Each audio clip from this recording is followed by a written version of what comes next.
ఒక విషయాన్ని మీకు చెప్పదలుచుకున్నా. అదేంటంటే రాజకీయ నాయకులు ఒకరినొకడు దుమ్మెత్తుకొని వీళ్ళు తన్నుకుంటారు నాయన. ఇప్పుడు కాసేపు అయితే తన్నుకుంటారు, ఇక మాకేదో మంచి జరుగుతుందని చెప్పేసి అనిపిస్తా ఉంటుంది. ఒకరినొకడు తిట్టుకుంటారు. కానీ వీళ్ళకు ఆహ్వాన పత్రికలు ఉంటాయి వాళ్ళకు. ఆ పార్టీ నాయకుడు ఈ పార్టీ నాయకుడు, ఈ పార్టీ నాయకుడు ఆ పార్టీ నాయకుడికి ఇస్తాడు. ఇక పొయ్యి ఒకరినోడు ఇట్లా కబులిచ్చుకొని ఏ అన్నా అదన్నా ఇదన్నా అని చెప్పేసి మాట్లాడుకుంటారు. కానీ నిజంగా కార్యకర్తలకు న్యాయం చేసేటైతే లేడు. ఆ కార్యకర్తల శుభకార్యాలకు ఎంతమంది కార్యకర్తలు శుభకార్యాలకు పోయి విధంగా చేస్తారా ఆహ్వానందంగానే మీరు? అదొకటి భాగం. ఇంకోటి, మీరు పోయేటువంటి కార్యక్రమాలకు ఎన్నికల అప్పుడు చూస్తే మాకు కారు లేదు, మాకు బ్యాంక్ బ్యాలెన్స్ లేదు, ఇదంతా చెప్తాను. కానీ మీరు పోయేటువంటి ప్రైవేట్ కార్యక్రమాలకు ప్రజాధనాన్ని ఖర్చు పెట్టేటువంటి అవకాశం మీకు ఎవడిచ్చింది? ఇది మీ అక్క.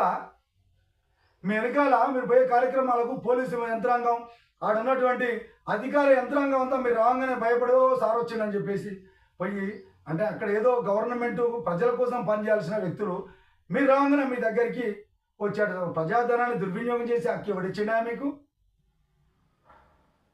ఇది అడిగే సందర్భం అయితే ఎవరైతే కనపడదు. ఒకవేళ మీరైతే ఏ నాయకుని దగ్గరికైనా పోవచ్చు, కానీ కార్యకర్త మాత్రం పక్కా పార్టీ నాయకుని దగ్గర పోతుంది. పోతే వారి సంగతి ఇక చూద్దాం, ఇవాడు మన పార్టీ కాదని సంగతి చూద్దాం. ఇక మొన్న ఒక ఆయన అయితే పెళ్లి రోజు చేసుకుని అటాసంగా చేసుకున్నాడు. ఇక అసెంబ్లీ సాక్షి చెప్తాడు, ఏ మంత్రి గారు మీరు రాకపోతే నాకు చాలా బాధ అనిపించిందే. జీవితంలో నేను ఒకటేసారి పెళ్లి చేసుకున్న, పైసలు ఎక్కువైనాయి కాబట్టి ఏదైనా చేసుకోవచ్చు, వాళ్ళ స్వేచ్ఛ, దానికి కాదనని లేదు.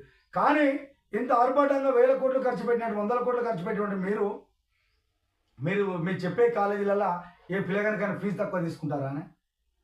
ఇంత ఆర్భాటాలు ఎందుకు చేస్తారు? ప్రజాధనాన్ని తీసుకుపోయి మీకు ప్రైవేట్ కార్యక్రమాలకు ఈ యంత్రాంగాన్ని అంతా అక్కడ పెట్టుకొని ఆ వెహికల్స్ అంతా ఆ ఖర్చు అంతా పెట్టి ప్రజల మీద ఎందుకు భారం చేస్తూ ఉన్నారని చెప్పేసి టీఆర్ నిజం నుంచి అడుగుతా ఉన్నాం.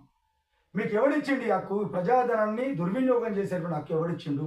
ఈ ప్రైవేట్ కార్యక్రమాలకు మీ ఆర్భాటాలకు పోవడానికి ఎవరిచ్చారు? మీరు మీ సొంత పైసలు పెట్టుకొని పోండే. ఈ వ్యవస్థను అంతా ఎందుకు అక్కడ తీసుకొని పోయి ఆగమాగం చేసి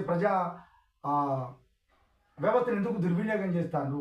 ఎక్కువ వాళ్ళకి అక్కడ ఉన్నటువంటి వాళ్ళకు మీరు వచ్చేసరికి ఏదో ఆర్భాటాలు పోయి ఇంకా వాడు 20,000 ఖర్చు పెట్టే సందర్భాన్ని ఇచ్చి అప్పులపాలు అవుతా ఉన్నాడు.